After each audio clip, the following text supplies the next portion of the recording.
Hello, I'm Chuck Leonard, agronomist for NK in the Mid-South. Today I'm going to be talking to you just a little bit about growth staging corn. Some of you might ask, why is that important? Well, over the last couple of nights we've had some pretty cold weather in the north, a little bit of frost damage and that kind of stuff. So knowing how to properly growth stage your corn tells you a lot of things about what's going on with that crop. When you call to talk to your rep, you can always tell him he really doesn't care how tall it is.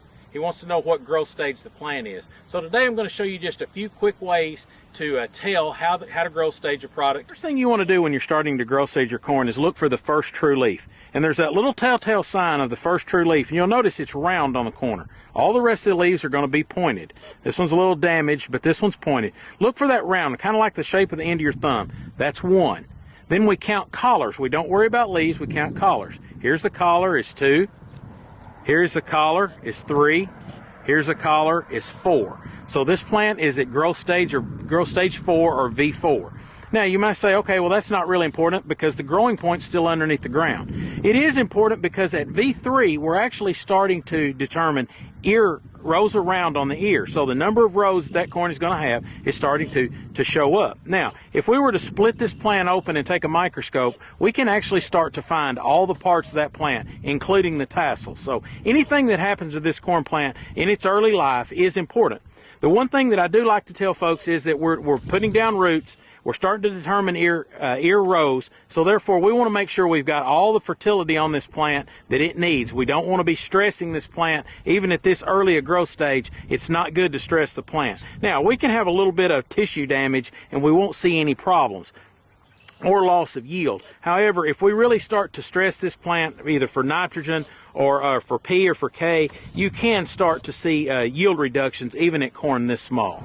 Okay, I laid these out for an example because what we see here, I've showed you how to count the growth stages of the corn. So you got the round leaf. Here's your leaf number 1, collar 2 or leaf 2, collar 2, leaf 2, collar 3, leaf 3, collar 3, leaf 3, collar 4, and collar 4.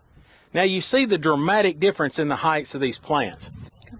Okay, I want to show you a little trick that you can always do to see how deep that you planted your corn. Now we all know that corn needs to be planted somewhere between 1.5 inches and 2.5 inches deep. Okay, Mother Nature does that because if we plant it much shallower than that, it'll actually stack your roots up. And this is what you're seeing right here in this plant. See how all these roots are all stacked up together? That's because this plant was planted really about 1/2 inch or a little less deep. Okay, right here you can see the seed. Here is your mesocotyl that's elongating from the seed. If you'll take this length plus about 3/4 of an inch, that'll tell you how deep you planted your corn. I can do that with corn. If we can find residue from last fall, we can dig corn up and see how deep it was planted.